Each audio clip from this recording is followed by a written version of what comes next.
Right, good afternoon. Excuse me. This is a meeting of the Health and Adult Social Care Scrutiny Panel, which has been called to consider a request for calling of a recent council decision. I initiated the calling, so I can't be part of the decision-making process. Councillor Munro beside me seconded the calling and similarly cannot be part of the process. That being the case, moving to item 1 on the agenda, we need to appoint a chair for this meeting. Do we have any nominations? Councillor Lawson, yeah, that's seconded. Have we any further nominations? Thank you. So Councillor Lawson has been nominated and seconded. I announce her duly elected to be chair of the meeting. Over to you, Councillor Lawson. Thank you, Councillor Armour. If we can actually start off with the actual formal business at the moment, do we have any apologies apart from our co-optee Kim Taylor? Any declarations of interest?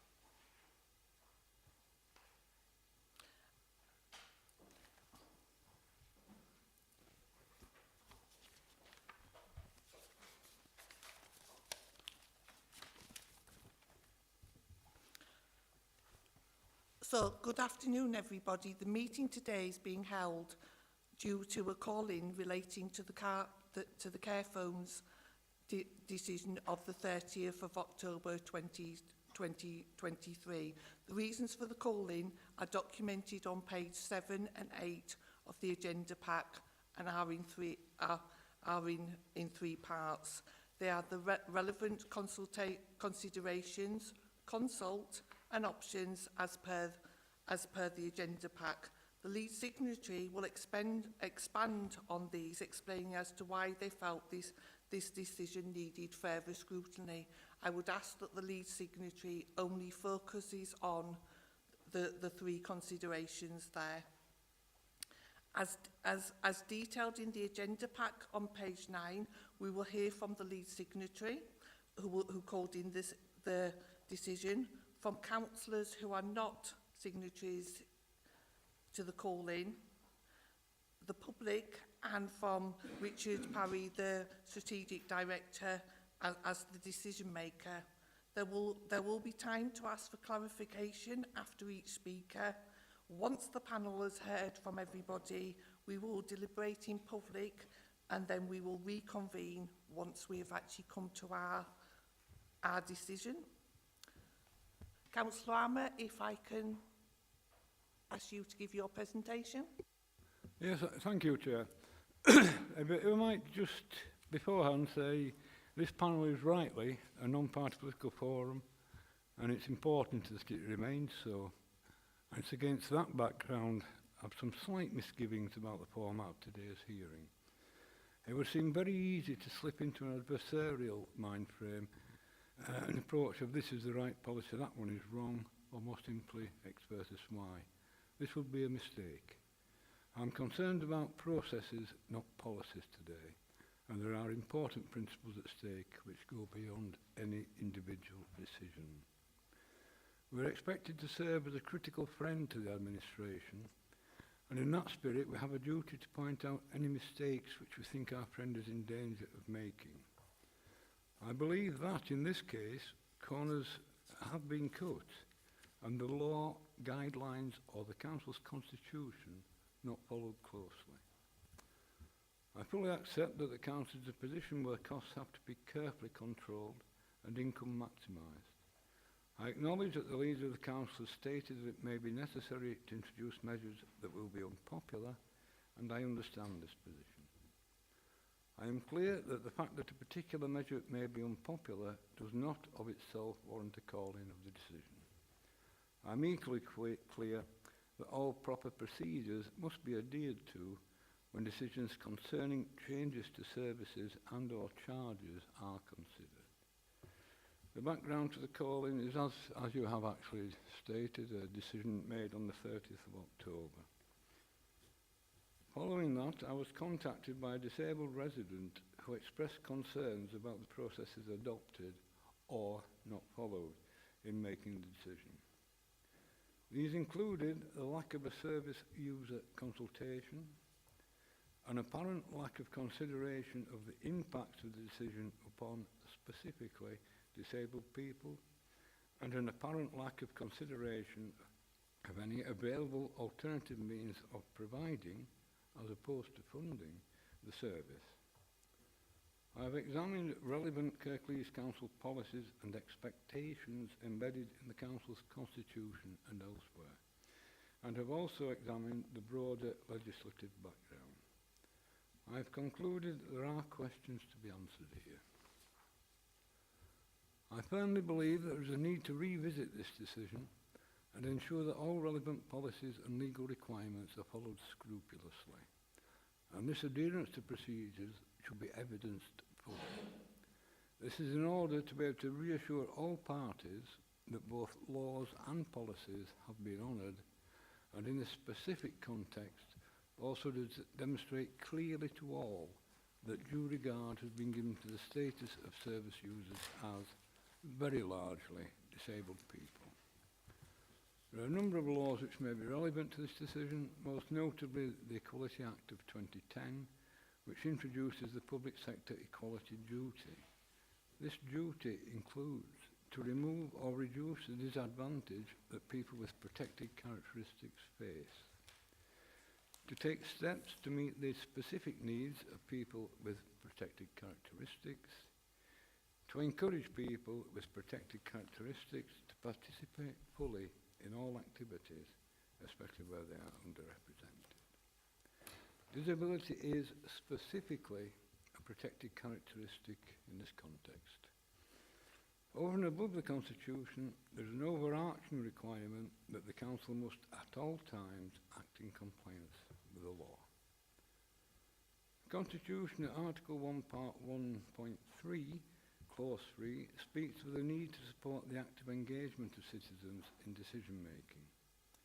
At Clause 5, it seeks to promote equality, and at Clause 11, pledges to promote effective communication in all the Council's activities. At Article 13, the Constitution discusses decision making in some detail, and at Part 13.6 addresses decision making by delegated officers. In Part 13.2 of this article, the Constitution requires that the stated principles of decision making must always be applied. In particular, when arriving at a decision, Clause A calls for due regard to be given to all relevant considerations, whilst irrelevancies are to be disregarded. Clause C requires appropriate consultation. Clause E calls for openness, and Clause F calls for clarity. Clause G requires an explanation of the options considered, and Clause H states that decisions must be lawful. It follows that the decision in the case of increased care phone charges must demonstrably have been arrived at in full compliance with Article 13 specifically, and the Constitution more generally, if it is to stand. As stated in the call-in notice, where full details and references are supplied, it appears to me that Part 13.2 of the Constitution has not been satisfied during the decision-making process. Turning to the areas of focus paper at Appendix 1 of the document pack for this meeting, due regard for the relevant fact that most, if not all, of the users of the care phone service are disabled people has not been shown. It is important that the Council recognises that disabled people face pressures over and above those faced by the non-disabled population, and insists that this is fully taken into account by decision makers. This area of focus also calls for irrelevant factors to be disregarded, yet in the event, the documentation indicates that irrelevant effects upon the non-disabled carers of service users have been given weight. In relation to area of focus 2, which calls for consultation, the decision notice is absolutely clear. stating that no consultation has taken place with our service users. It says that in those terms. It appears that the Constitution has been deliberately ignored for whatever reason. The need for consultation is prescribed in the Constitution and should not be disregarded. Users of any service are given the right to be consulted about proposed changes. Meanwhile, and especially given the confusion stemming from the decision, it appears that neither clause 13.2 about openness and 13.2e about openness and 13.2f about clarity of the Constitution has been satisfied. Neither of those has been satisfied as a result of not consulting.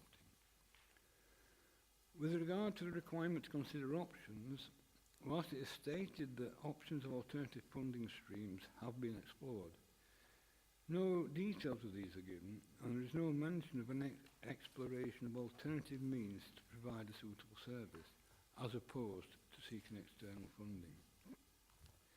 It appears that there may well be viable options here, including seeking third-party provision of this or a similar service. But moreover, the documentation does not offer any explanations as to why any options were disregarded, if indeed they were considered. Finally, there is no indication that this decision is lawful. The public sector equality duty explicitly requires the Council to examine the effects of the proposed changes upon disabled people. In this case, the changes would increase the financial burden faced by disabled people purely because of their disablement. And perhaps of more importance, the uncertainty generated stemming from lack of information and consultation has led to unnecessary distress amongst service users. Such effects are not discussed.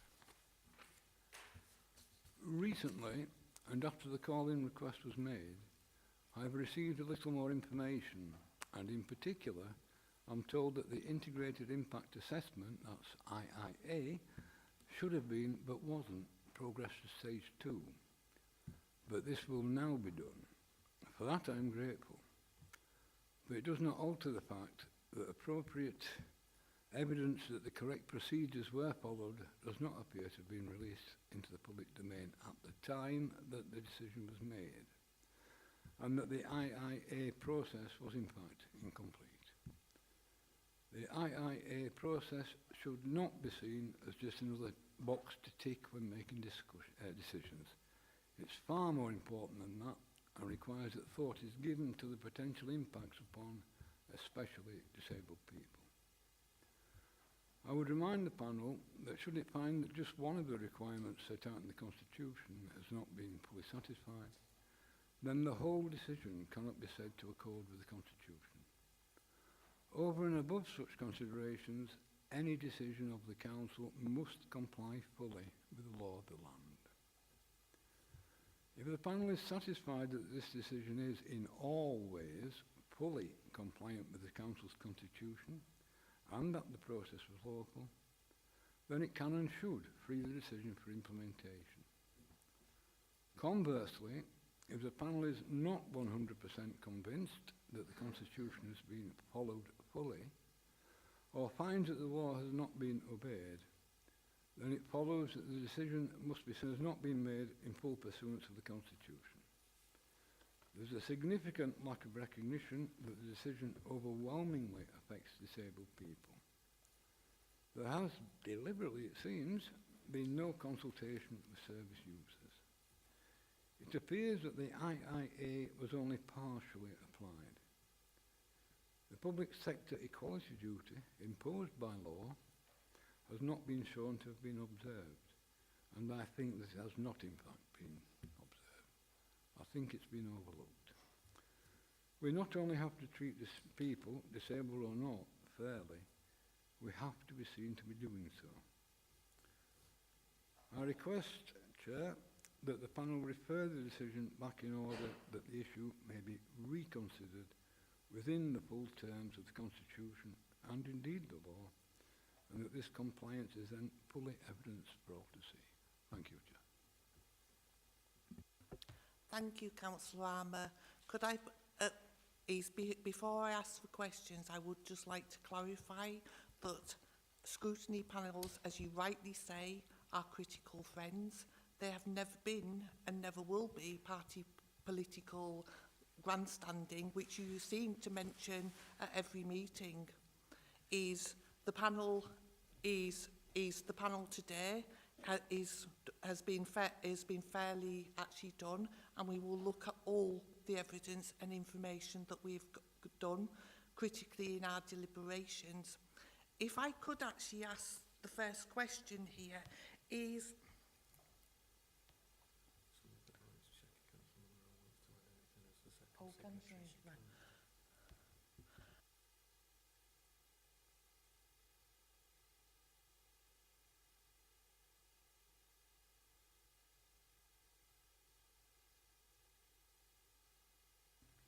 Thank you very much, Chair. I've already got something fairly brief, so if that's okay, I'll speak now. It has been reported that just under half of all people living in poverty in the UK are disabled or are living with a disabled person, and that by definition the majority of the care phone service users are disabled. Equality is the central focus of everything this council seeks to achieve to meet its objectives under the Equality Act 2010. Under Section 149 of the Equality Act 2010, Kirklees, when carrying out its functions, have due regard to eliminate unlawful discrimination and advance equality of opportunity between people who share protected characteristics. I do not believe this has been shown. The integrated impact assessment undertaken in May 2023 does not appear to have considered the wider impact of a new model in terms of cost increases to users. In fact, no mention of this is made in that assessment. Nevertheless, the decision notice states that the service is means tested, so only those who can afford to pay will pay the increased charges. This implies that cost increases were considered, but as stated earlier, no mention of them is made in the assessment. The decision notice states that the service, that there is no evidence. There is no evidence in the integrated impact assessment to suggest that due regard has therefore been given, which has implications for care phone service users who are, the majority of whom are disabled, who pay. If due regard had been given to the 3,200 users who pay for this service, then I presume information to confirm this would have been included in the decision notice. Many of these 3,200 users who pay for the care phone service use it because it's tried and tested and trusted. I believe that failing to provide information on the council website is actually discriminating against these users, and as there is a lack of openness on the part of the council. I question why the council is not costing the new care phone service more competitively in line with other private providers.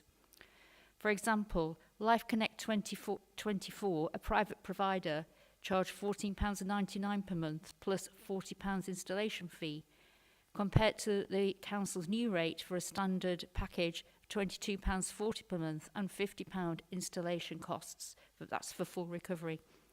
Other private providers, such as Careline, charge less. There is no detail of alternative private providers on the council website, and I believe details of such private providers should be on the council website or should be brought to the attention of the 3,200 care phone users who pay. I therefore do not believe the council has shown due consideration of people who unfortunately pay for the care phone service, and I do not believe the council have been open in this case. Thank you. Thank you, Councillor Monroe. If I could actually ask one question before I put it out to the other panel members, It's the section where it says it is arguable that due regard has not been demonstrated to have been given to relevant factors around disability, whilst the potentially irrelevant effects upon relatives and carers have been considered when they could have been disregarded. To me, should we not be looking at if a service user has a carer, should they not actually be in with the in with the conversation? The fact that there are millions of unpaid carers in this country, and you're sort of saying the effect of having the care phone service is irrelevant to them. Could you perhaps maybe broaden and explain that a little bit more, please? Yes, certainly, Chair, and I do speak as an unpaid carer myself. Look after my disabled wife. The wording is taken directly from the Constitution of the Council. 13, Section 13, I'm not sure which part offhand, which says that only relevant matters should be considered. It's a moot point as to whether the effects on carers are themselves relevant.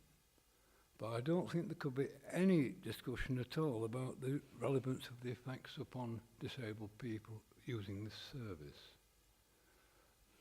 But priority is being given to users and no mention has been made, priority is being given to the carers of users and no mention is made about the effects on the users. I think that's an oversight, I think. Thank you. Is there any further comments from the actual panel? Any questions? Yeah, just to extrapolate on that point that you made, what I'd really like to see would be more of a consultative approach, where we have the users and the carers in one conversation and see what the impact of the new service would be on both parties and how, you know, they'd adapt to it and any possible risks and obstacles and how we can overcome that and you know, the implications of that relationship, the carer and the service user relationship. So it would be nice to see it from that perspective.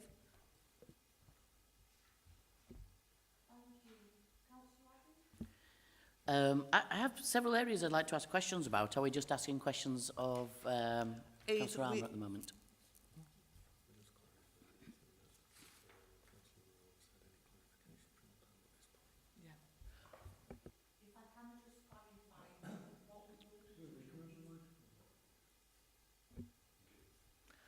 What we will actually be doing is taking it in sections. So we have the lead signatory section where we will ask them any questions there. Is we will then move on to the other parts, and you may well find that your questions would be more relevant into those sections. So it's really what Councillor Armour and Councillor Munro have said. So I think once I've asked my questions for clarification maybe of Mr Parry, then I will maybe have to ask questions after, because I don't think without clarification I can maybe put them. But there was one question from Councillor Munro. You said there was stuff missing off the website. What information is it that we should have on the website, you think? I just feel, sorry.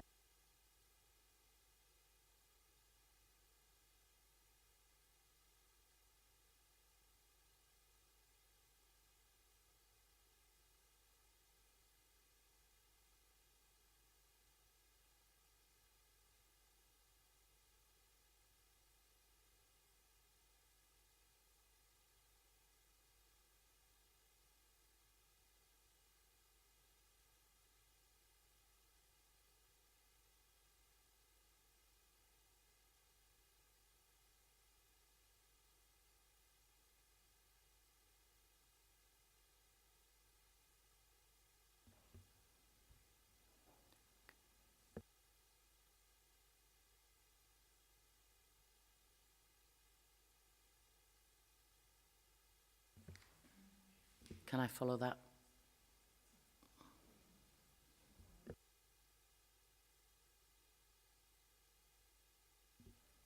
If we can also remember to turn our mics on when we actually speak. I'm guilty of that. And Councillor Addy, did you wish to speak again? Yes, I just wanted to follow that up. So you've quoted some figures for other users and that. Are they like-for-like services? Is it possible to define that they're sort of identical or very similar, or? Yeah. Yes, thank you. I phoned a provider up, Life Connect 24. It's a private provider. It charges £14.99 per month plus a £40 installation fee. And if you compare that with the council's new charge for a standard package of £22.40 per month and a £50 installation charge. So there's a query. I have the query around the, why is the council not pricing the service more competitively in line with other providers? If I could just interject, obviously the point of today was to look at the process, what had actually come, how the decision had actually been made. But if I could actually maybe ask Richard Parry, just to explain the service the council runs and what the majority of the private providers run, so that we can then clarify this issue. Thank you, Chair. So, once upon a time, the care phone service was effectively the service user had paid for landline, and there was then a fairly basic box with a call button on it, and people may have had a pendant around their neck, and if they needed to press for help, they could do so. The crucial bit is what then happens when that person has placed that call. And the key difference, there's a number of key differences between the council's offer and that's generally made by kind of providers. And I'm not going to pick on any particular private provider, because you then get into, I think, issues about discussing the relative merits of a particular provider. The standard, as the world moves to a digital offer, with the cutting off of the old analogue phone systems, the package becomes much, much more comprehensive, with a whole set of other monitors able to be provided. So the basic council package is not just that traditional kind of call for help arrangement. It includes smoke detector, heat detector, and carbon monoxide detector. So the sorts of things that you would expect to see in any modern property in order to keep people safe. But if it detects, for instance, that there's a high level of carbon monoxide, perhaps someone's left a gas stove running or the gas fire running inappropriately, it will trigger an alert to the response service or to the call monitoring service. A number of private providers do offer those, but as optional add-ins. A second crucial difference is that the prices that those private providers quote are for the monitoring service. They don't include the cost of providing equipment, whereas the council provides that equipment as part of the package. The third crucial difference, and I think this gets to the heart of why a care phone service is important, is that the private sector provision, or the independent provision, because Age UK provide a service, but they charge up to £33 a month, is it's a monitor-only service. So if someone, say, has a fall and presses the button, seeks to speak to the person who's monitoring the call, in the case of the private provision, they will then seek to get hold of a family member or whoever's been nominated to respond. But it will rely then on that person responding. And if they are unable to respond, so perhaps then they can't answer their phone, they're in an area with a poor mobile signal, they're on holiday, there is no response service. The only thing that the private operator can do is place a 999 call. And in some circumstances that might be wholly appropriate, because what's needed is a blue lights response.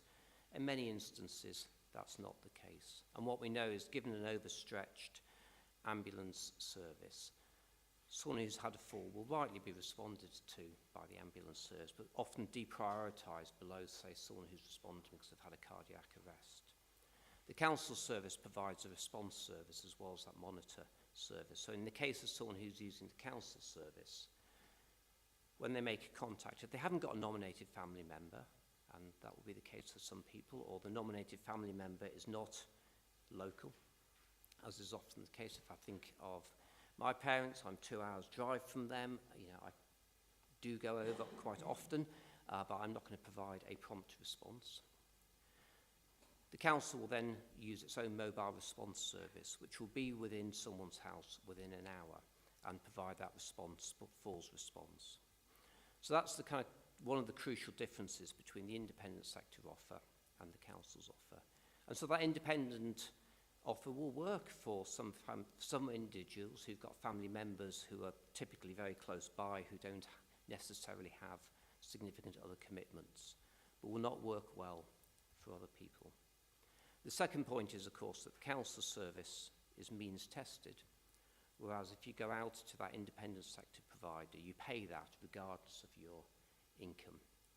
So for some people who want a very basic service with little additional technology, so they don't want to add in smoke detectors, heat detectors, carbon monoxide monitors, things that detect whether people have had a fall in the property, whether people have fallen out of bed, whether they've had an epileptic fit, whether their gas or water is still flowing. If people want a very basic package and have a family member who's able to respond, then those independent sector offers may well be the right answer for people.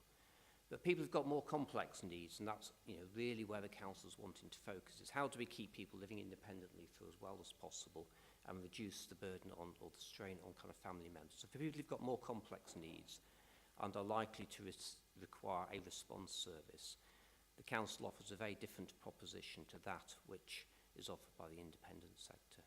So it's not that one is right or wrong, it's about what's the most appropriate offer for people, depending on their circumstances. And the council really is focused on in that area with people, for people who've got more complex needs and are much more likely to require a response service. And that accounts primarily for that difference in cost. Thank you for that. Councillor Addy, did you have any further questions?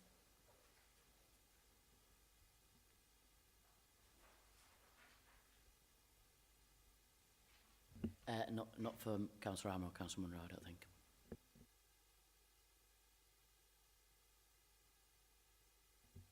Councillor Zaman, did you have any questions you wanted to make? No. Thank you. So at this point, we would move on to if there was any other councillors that were non-signatories that wanted to speak. There isn't actually anybody, and we have been told that there is no members of the public. So if I could ask Richard Parry to feed back to the meeting, that would be good. Thank you. Thank you, Chair. So I think for the purposes of this afternoon's conversation, it will be helpful to reflect there are two, to be clear about, in terms of the call-in, whether it's associated with the service change, in other words, how we, and I'll talk through that in a minute, or the issue of an increase in the charge. So as I say, Carephone technology has evolved very significantly in terms of its capability. Sat alongside that, we're seeing a move to a digital switchover, so the old analogue equipment no longer operating. And we've seen a very significant, as you know from the slides that were circulated, a very significant increase over the last 3 years, both in terms of the numbers of people making contact with the service, and perhaps more critically, a 60% increase in the amount of time that was spent on calls with individuals. And so the council was faced with a dilemma, which was we could continue to seek to operate within the staffing structure and arrangements that we had in place. But to do that and safely meet the needs of existing service users, we'd have effectively had to stop providing service to any new users. And people have been rightly concerned about our public sector equality duty. And I contend that if we provided a service that was unsafe, or said to people, actually, you'll have to go on a very long waiting list, or we won't be able to provide you with the service at all, even though that independent sector offer will not meet your needs because you require a response service, then I think we'd have been failing in our public sector equality duty to meet the needs of people with a disability or older people. I'd also suggest that there's been a debate about whether or not carers are relevant. We of course have a statutory duty to consider and meet the needs of family carers. And actually, one of the primary purposes of this service is to meet the needs of family carers. It provides very significant reassurance to family carers that actually, if they are not present with their loved one all the time, that actually technology will help to keep them safe, that technology will know what's going on in that property.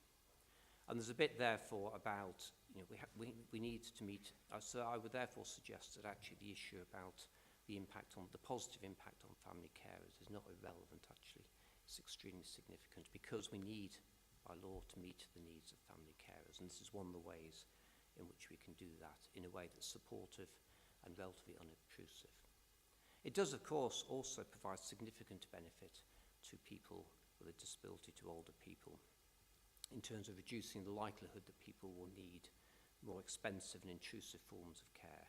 Particularly when used well, this can help defer the need to enter into residential care, which we know can be positive for some people, but is also an extremely costly service to enter into and requires people to move away often from a property that they valued for a long time.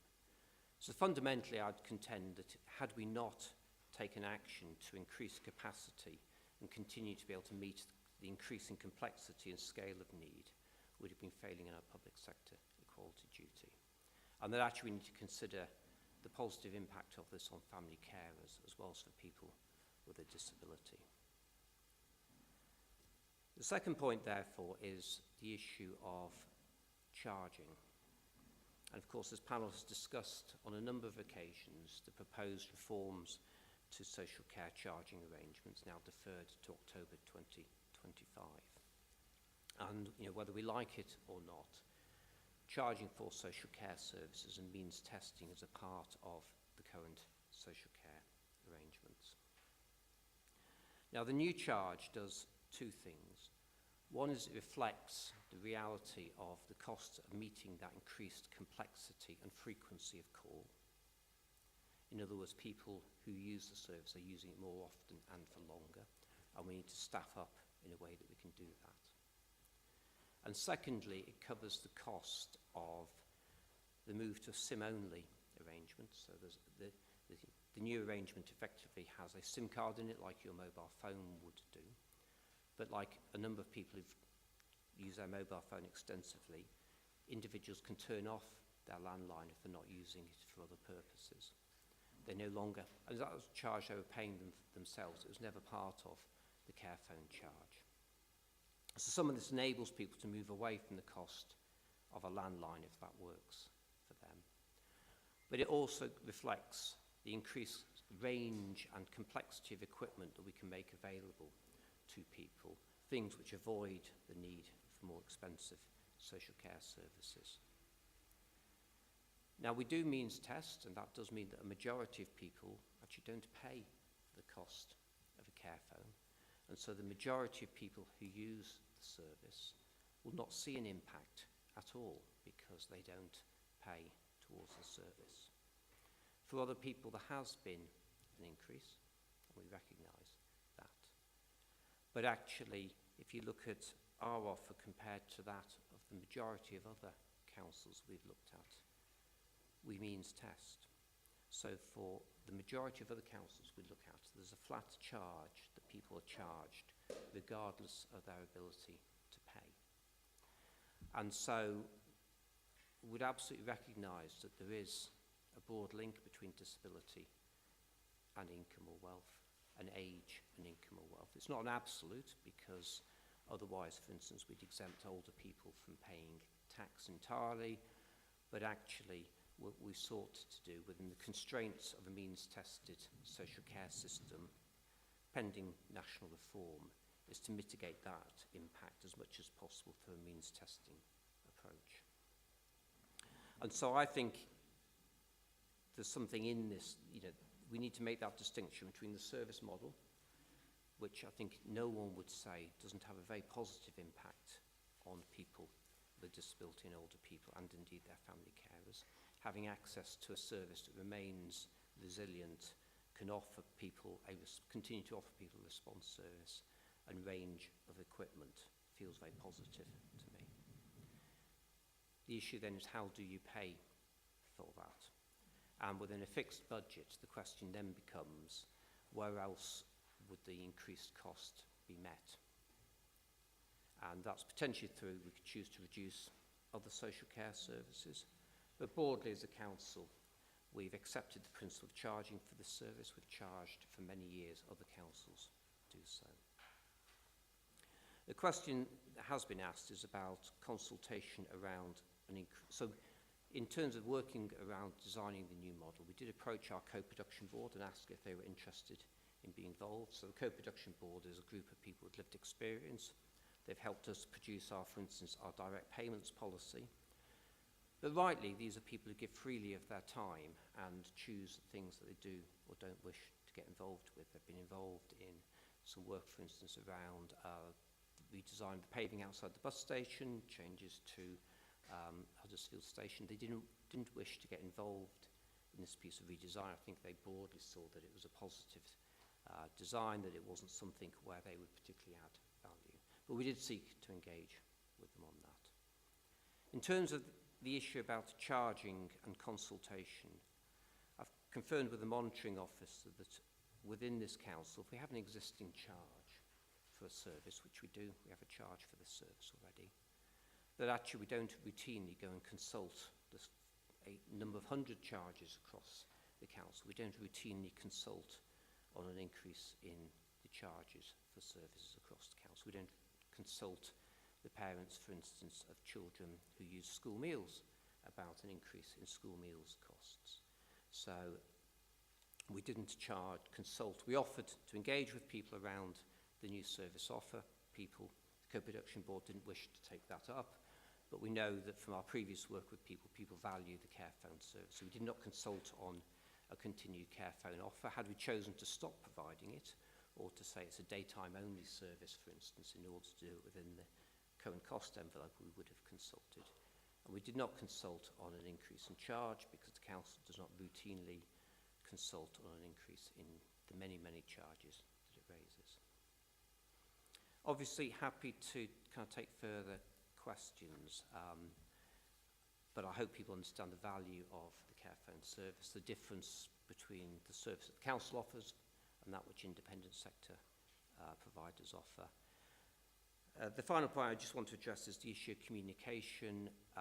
We have a set of communication materials prepared to go out to people who use the care phone service that set out the changes, both in terms of the service offer and the charge, provide some information about, in instance, the increased capacity that we will have as a result of the internal service changes. That communication, of course, has not gone out because we're in a position where the decision to increase the charge has not, it is partway through the process, but at the point at which that decision is finalised, we will be communicating actively with the public.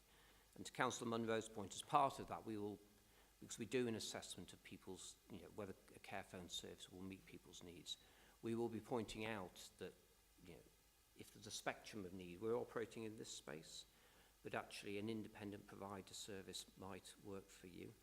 Or actually, you may find that using something like, there's a number of Alexa or the Apple equivalent Siri or a number of those other products, if you've got, one of those already in your house, you don't need any of this. Actually, you can use that to say, call my daughter, and if your daughter's available to respond, you could use that. And that's what, for me, there's something about a lot of the future, for some people, is in those spaces around that technology. The technology of everyday things is talked about. That won't work for everybody, and so what we want to do as part of the new offer is describe the totality of that and encourage people. We did a session last week with Mediquip, and they were there providing people with advice and information about basic things like kettle tippers and so on that people can buy for a few pounds themselves to give people independence and reduce the risk of an accident. So that part of the service offer will be very much encouraging people to think about the technology, the household technology that already exists, but to also be clear that that won't work for everybody. We always talk about, in the digital world, some things work for some people and we should encourage that.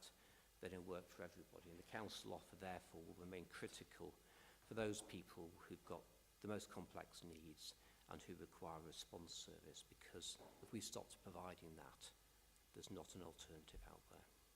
Thank you, Chair. Thank you, Richard, for that comprehensive update, and thank you for also explaining what the co-production board was, because that was going to be one of my first questions there. Is Councillor Zaman, did you have a question? Thank you, David, Richard, for that comprehensive explanation. My question is, in terms of adult social care, what sort of funding streams have we looked into so that the council sort of can take off some of the cost from the customer? So effectively, we do... Sorry.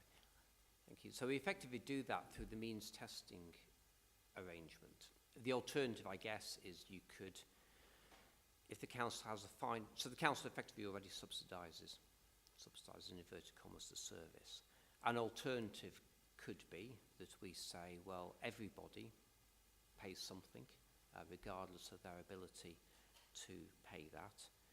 You could, I think, debate whether that fully complies with the public sector equality duty, given the observations that have already been made about the impact on disability and poverty. We could move to the position that other councils do, where there's no subsidy at all, and people pay effectively the full cost across the board. But the reality is, in a fixed funding envelope, if we choose to make this free, we'd have to increase charges in some other part of the social care budget, or stop providing another service in order that that money could be diverted to fund this. I guess some people might then ask, well, could the NHS pay for this? Because after all, it brings benefit potentially to the NHS. And if the NHS, though, we need to recognise, is also under significant financial pressure, and we've been in quite extensive discussions with them, and they've made available this year £1.4 million, across this year, next year, upwards of £1.4 million, which they are investing in increasing the council's capacity in intermediate care and reablement. So there was a bit about, we can't reasonably ask them to fund everything given the financial situation they're in. So there was a bit about focusing those conversations around NHS investment into social care and those things that I think most directly bring benefit to the NHS. And obviously one of the things the reablement service does and the intermediate care services do is help people come out of hospital more quickly. One of the other things that I know that Carephone services offer is particularly like, for example, a service works, might be like community support services, they're working out of hours. So that service can buy in, can't they, so that they're on alert. So, for example, if a lone worker is going to an evening meeting, they log in their name and contact details. If they're not, free for whatever time, once they've logged in, that they're going to be at a meeting for, say, for example, 2 hours, and it's over 2 hours, the Carephone services do look for that individual that they've not logged back in. So in terms of like personal safety and that sort of thing, I think that should come out in the meeting as well. Thank you. You're right. I mean, they do host a number of the 24-hour services. That's internal to the council. It brings benefit to the council. But some of the other things that they do is we work with, for instance, the major utility services, so that if there's a power outage, we will share with them a list of vulnerable customers. So if, for instance, there's a gas outage, they will, the utility company would supply electric heaters, for instance, if someone was going to be without, a vulnerable individual was going to be without heating for a period of time because the gas was down. And this is an example of a service where, because we host a list of vulnerable people through the services available 24 hours a day, we can work with utility services around their duty to protect and support the most vulnerable. Thank you. Councillor Addy? I'm right in thinking that, just from what I heard there, was that the co-production board thought it was primarily positive, didn't feel they needed to get involved in this instance. So, looking at the idea of consultation, in this case, this is really to meet the greater demands, the more substantial demands, the longer phone calls, and to be able to offer that to people who carried on coming in, and a digital upgrade of things. It wasn't a substantial change to the meaningful end user experience. You know, they're still offering all the same things that you offered before as a final product. So you wouldn't have been consulting on a substantial change in that way, were you? No, I mean, in a sense, as technology evolves, the breadth of the offer changes. That said, there was a step change, which is if the council had not 2 and 3 years ago started to plan for the digital switchover and secure supplies of effective new digital kit, come next year, the service would have stopped functioning because the old analogue lines would have been turned off and people's equipment would have not worked. And that would have been a very substantial change for people. And clearly, had we taken the decision not to be part of a digital upgrade, would have needed to consult individuals around, actually there will be a service gap because there's not an alternative offer in place. But yes, for individuals, it's an evolution, and absolutely, if you look at the service an individual may receive now in terms of access to the range of sensors compared with what they could have accessed 10 years ago, it will look markedly different. But it has been an evolution as technology has evolved rather than a step change, where you could obviously say we ought to point to the need to consult on a change. Or indeed, you know, you'd ask, well, is the consultation relevant? So I'm not sure it would have felt relevant to individuals had we consulted them on the decision. Do you think we ought to make the digital switch over? Or should we just ignore the fact that the analogue system is going to stop in 2 years' time? You know, it felt a fairly common sense decision that we know the value of the service, we should evolve it, move over onto the digital platform and continue to be able to provide it. Thank you. Any further questions, Councillor Addy? Yeah, so probably obvious, but all those things that you are upgrading in terms of equipment and the providers and everything like that, go through the normal council tender process, so they're all, you know, the best value you can get for the right service. So that's not a consultation issue either, is it? No, we're part of a wider purchasing arrangement in order to get value for money. And we have a conversation with individuals about the set of equipment that will be needed. We've not, again, gone out and consulted to individuals about should we expand the range of equipment that you can access, what people have had as the benefit of increasing technology, and that we don't charge for that. So for people who pay the higher, more complex needs, they get a very, very significant value of equipment into their home for part of that kind of weekly charge. Thank you. Any further questions? Just a final bit. So I'm looking back over the last 2 or 3 years, and obviously each year you've got to keep up with the times and everything else. But every year there's a small increase per week, and I noticed that the increase per week is only 10 pence more than it was last year. And so most of that increase this year is a natural increase as per costs go up every year. It's not wholly to do with this. It's not a big cost increase just because you're improving the digital service. So there's a combination of changes. Yes, there's a huge inflationary uplift, and of course what we've seen over the last 12 months with inflation much higher than it has been in recent years. The absolute, in order to keep pace, the absolute increases in everything has been quite significant, and we will have all experienced that.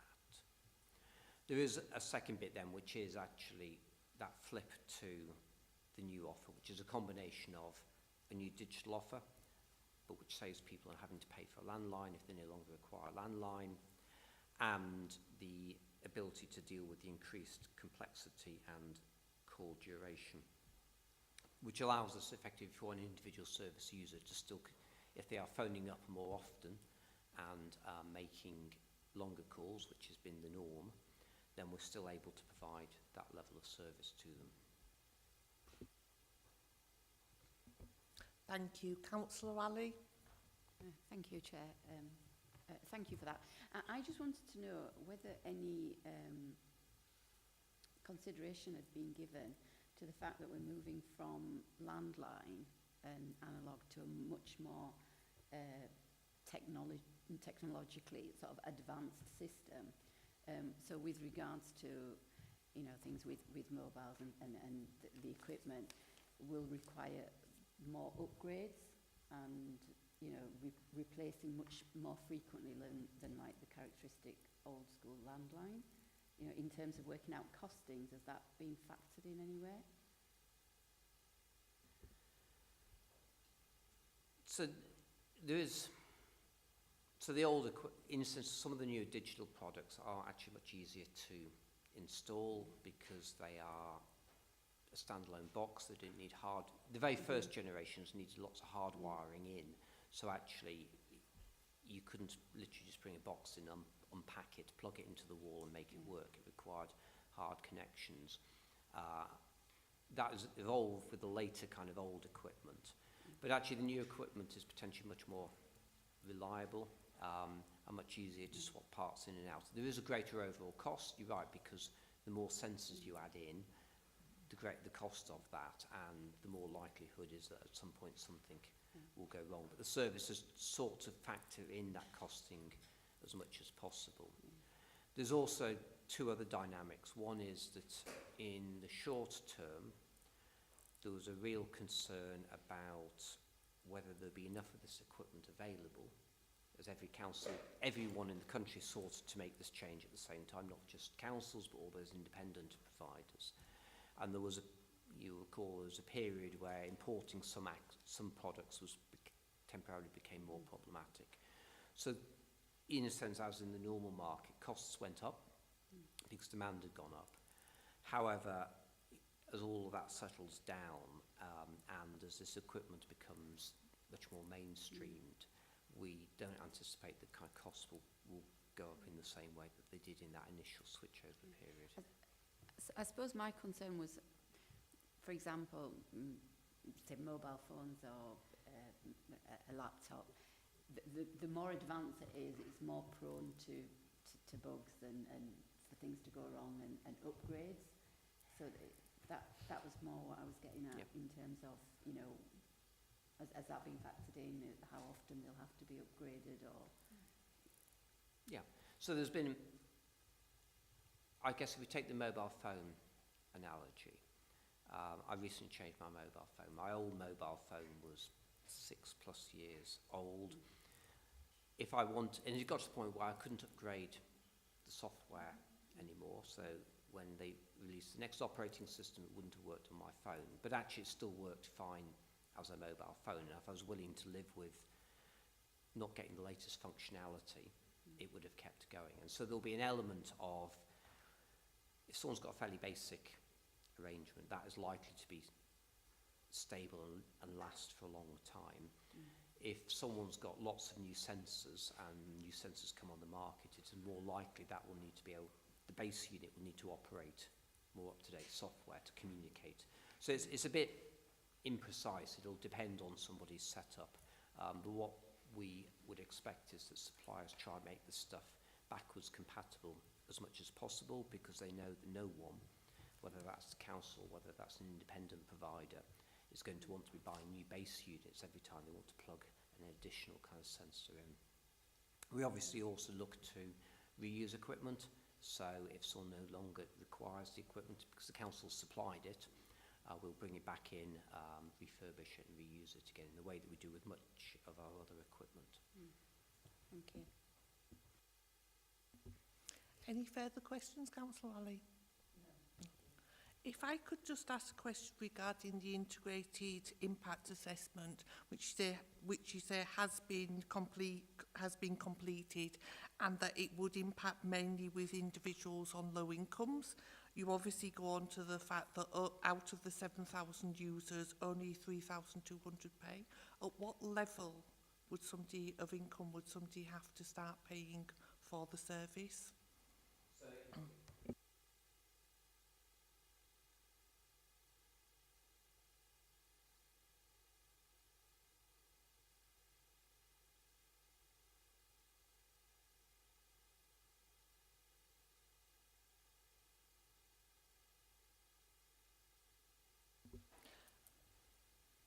Thank you. There was a further question on the slide pack that you actually sent us. There was about when people have been discharged from hospital, there is the hospital to home scheme. Would, say, some service users be signed up, maybe just for, say, somebody who's had a hip replacement, they might just be a bit worried about being at home in case they did fall kind of thing, but after, say, physio, etc., they may then get back to their normal day-to-day activities. So would you also be signing up people for, say, 2-3 months?